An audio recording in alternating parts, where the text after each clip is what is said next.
Hello viewers, আসসালামু আলাইকুম। আশা করি সবাই ভালো আছেন। আজকে আপনাদের জন্য স্পেশাল একটা ক্লাস নিয়ে আসলাম, ক্লাস নাম্বার 8। চলেন আমরা সবাই স্টার্ট করতেছি। তো আজকে আমাদের নতুন সেন্টেন্সটা হচ্ছে নোবডি নোজ এভরিথিং। এখানে ওয়ার্ডটার সাথে একটা এস যোগ করা হয়েছে, কারণ নোবডি শব্দটা দেখতে প্লুরাল হলেও আসলে সাউন্ডগুলোটা সিঙ্গুলারই। যেমন নোবডি মানে হলো কেউ না, তাদের মধ্যে কেউ না, তার মানে একজন। আর এই একজনের কারণে থার্ড পারসন সিঙ্গুলারের কারণে ভার্বের সাথে এস যুক্ত করা হয়েছে। আরেকটা শিক্ষণীয় বিষয় হচ্ছে এখানে নো। এই নো থেকে কে অ্যালফাবেটটা সাইলেন্ট।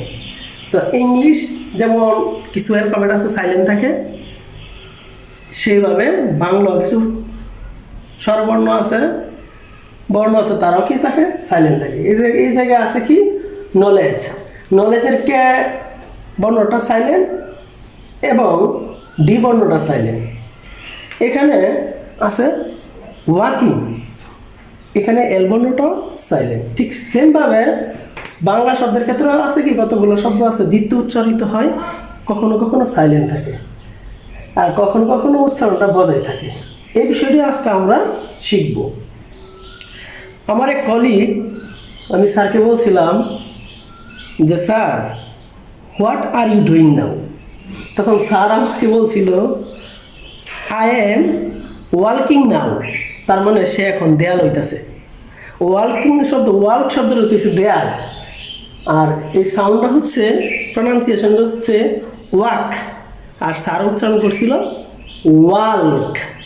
দ্যাট মিনস সবাই সবসময় এগুলা মাথায় রাখতে পারে না। এই জন্য আমি লিখছি নোবডি নোজ এভরিথিং।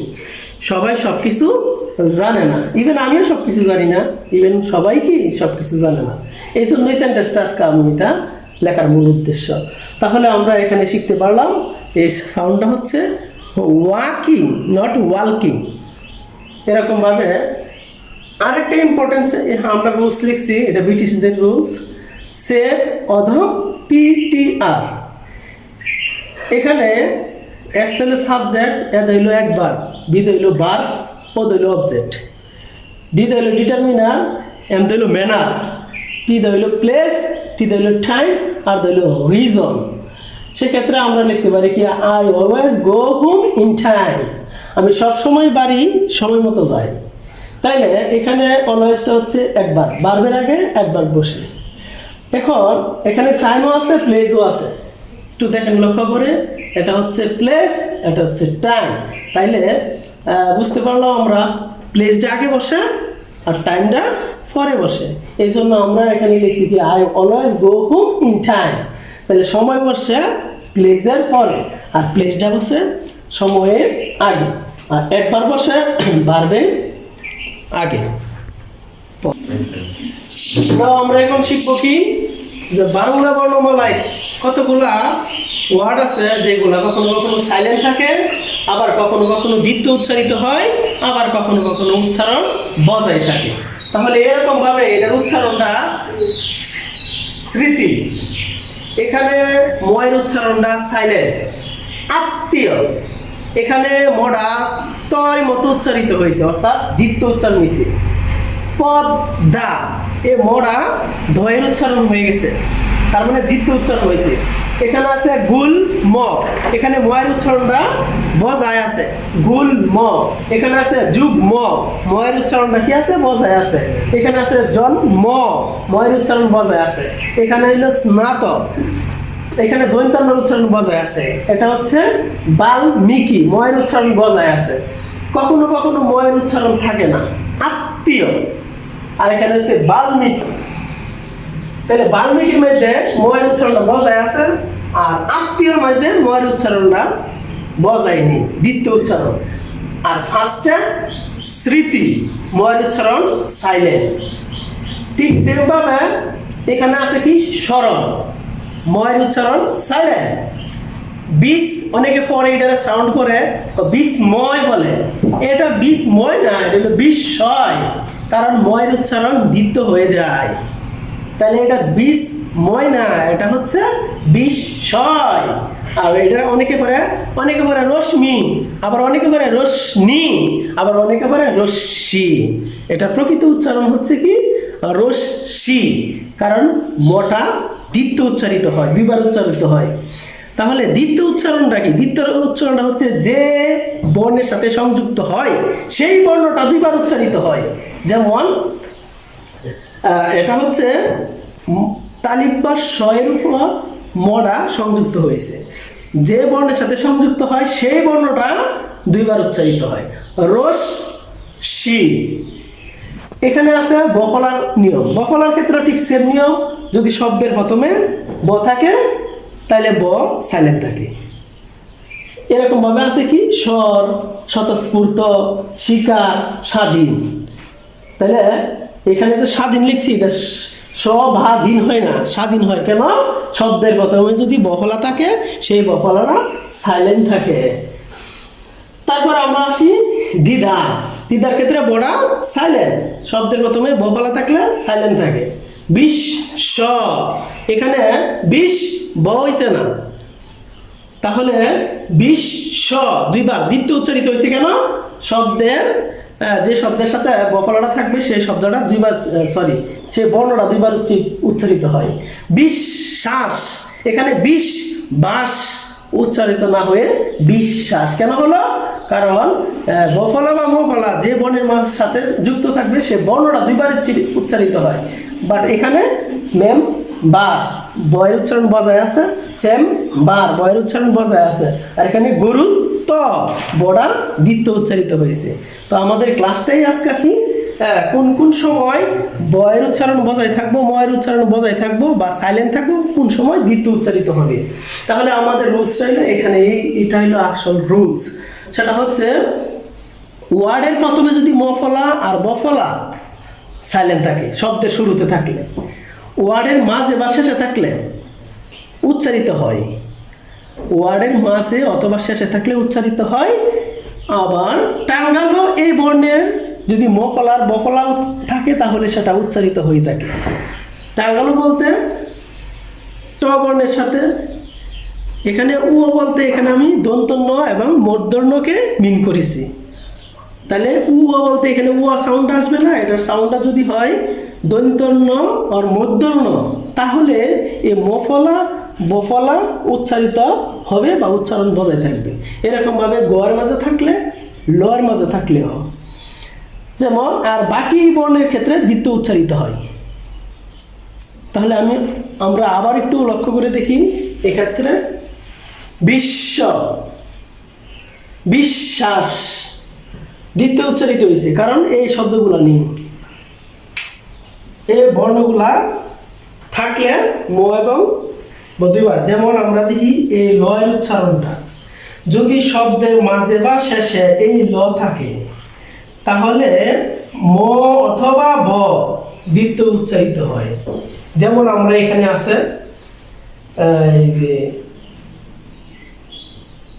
গুল্ম, এখানে ল আছে, যদি শব্দের শেষে অথবা মাঝে ল থাকে, গ থাকে, ট থাকে, দন্তন্য থাকে, মূর্ধন্য থাকে, তাহলে এই ময়ের উচ্চারণ বজায় থাকে। এটার উচ্চারণ হবে গুল ম যুগ ম। ময়ের উচ্চারণ কেন হলো? আমি সাউন্ডটা বললাম, এই শব্দের মাঝে এরকম যদি বর্ণ থাকে ট গ ল দন্তন্য মূর্ধন্য থাকলে ময়ের উচ্চারণ বজায় থাকে। এটার সাউন্ড তাহলে কি গুল যুগ ম জন্ম। ময়ের উচ্চারণ বজায় কেন? এই যে এখানে দন্তন্য আছে, কোথাও দন্তন্য এখানে নাই, ও আছে, এ ও আর ভিতরে টাং অর্থাৎ দন্তন্য মূর্ধন্য যাই থাকুক, এখানে যদি ম ফলা থাকে ব ফলা থাকে তাহলে কি ময়ের উচ্চারণ বজায় থাকবে।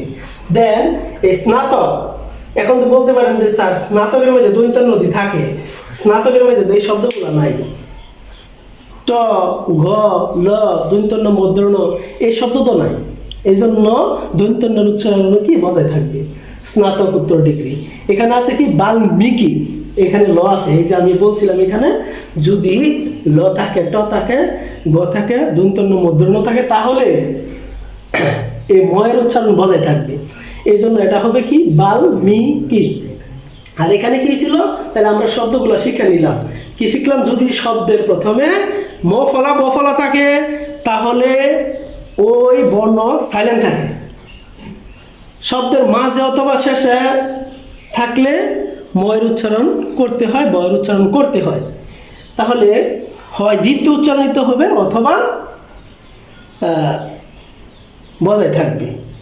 সেভাবে পদ্মা, পদ্মা এটা পদ মোড়া দ হলো কেন, কারণ যদি শব্দের মাঝে অথবা শেষে যদি মফলা বফলা থাকে তাইলে ওই যে বর্ণের সাথে যুক্ত হয় সেই বর্ণটা দ্বিত্ব উচ্চারিত হয়।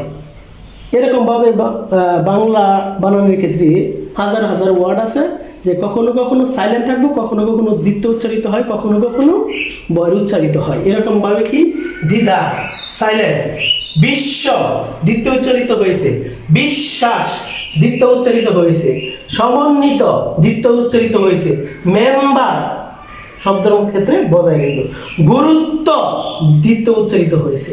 এটা হলো বফলার নিয়ম। এবার মফলার নিয়ম, স্মৃতি শব্দের প্রথমে বিদায়, ময়ের উচ্চারণ সাইলেন্ট সাউন্ড।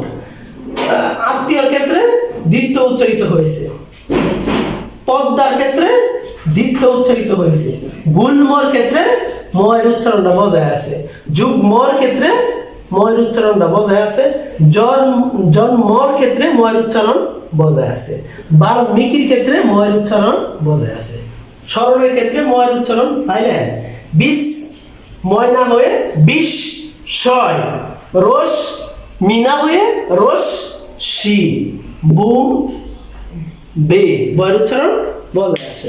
এইরকম ভাবে দন্ত্য স্বর ক্ষেত্রে বয়ের উচ্চারণটা সাইলেন্ট সাইলেন্ট সাইলেন্ট। শব্দের শুরুতে থাকলে বয়ের উচ্চারণ সাইলেন্ট, ময়ের উচ্চারণ সাইলেন্ট। মাঝে অথবা শেষে থাকলে ম এবং বফলার উচ্চারণ দ্বিত্ব হতে পারে, বজায় থাকতে পারে। কোন কোন সময় বজায় থাকবে, এই শব্দটি থাকলে, এই শব্দের মধ্যে যে বর্ণগুলো আছে বর্ণগুলো থাকলে। অধিকাংশ সময় রাস্তাঘাটে চলাফেরা করতে আমরা দেখি কিছু কিছু শব্দের ভুল বানান লিখে রাখে। যেরকম স্টোর, অধিকাংশ দোকানে স্টোর বানানটা এইভাবে লেখে, স্টুডিও বানানটা এইরকমভাবে লিখে রাখে, মাস্টার বানান এইরকমভাবে লিখে রাখে। আর এটার আসল রুলসটা হচ্ছে যত রকমের ইংলিশ সাউন্ড শব্দ আছে, স্টোর এটা একটা ইংলিশ শব্দ, স্টুডিও এটা একটা ইংলিশ শব্দ, মাস্টার এটা একটা ইংলিশ শব্দ। এই ইংলিশ শব্দের বানানোর ক্ষেত্রে মধ্যরস না হয়ে দন্তস্ব লিখতে হয়। সেই জন্য স্টোর না হয়ে হবে স্টোর, স্টুডিও না হয়ে হবে স্টুডিও, মাস্টার না হয়ে হবে মাস্টার। এখন আমরা শিখব মাস্ট এবং ডু এর ব্যবহার। ডু কোন সময় ব্যবহার করতে হয়, মাস্ট কোন সময় ব্যবহার করতে হয়, দুটোটাই একই অর্থের কাছাকাছি। মাস্ট অর্থ হচ্ছে আমি অবশ্যই আর ডু শব্দের অর্থ হচ্ছে আমি অবশ্যই করি। যেমন আমি যদি বলি এখন আমি তোমাকে অবশ্যই বিশ্বাস করি, আমি তোমাকে অবশ্যই বিশ্বাস করি, এক্ষেত্রে আমাদের ইউজ করতে হবে আই ডু বিলিভ ইউ। যদি আমরা বলি আই মাস্ট বিলিভ ইউ, এটার অর্থ হয় না। কেন হয় না? এটা হচ্ছে হয়ে যায় আমি তোমাকে অবশ্যই বিশ্বাস করব। তাহলে মাস্ট দিয়ে বোঝায় ভবিষ্যতের কোনো কিছু, আর ডু দিয়ে বোঝায় বর্তমান কোনো কিছু। যদি বর্তমানে কোনো কিছু বলতে হয় তাহলে ডু দিয়ে ব্যবহার করতে হয় অবশ্যই বোঝাতে। আর যদি ভবিষ্যতের অবশ্যতা বোঝায় তাহলে মাস্ট দিয়ে ব্যবহার করতে হয়। আমি অবশ্যই বিদেশ যাব, তাহলে এটা হবে আই মাস্ট গো অ্যাব্রোড। আর আমি অবশ্যই তোমাকে পছন্দ করি, তাহলে আই ডু লাইক ইউ, আমি তোমাকে অবশ্যই পছন্দ করি। তাহলে অবশ্যই বর্তমান যেটা এটা হলো ডু দিয়ে, আর অবশ্যই ভবিষ্যৎ যেটা সেটা হলো মাস্ট দিয়ে। আমি আবারও বলতেছি, যদি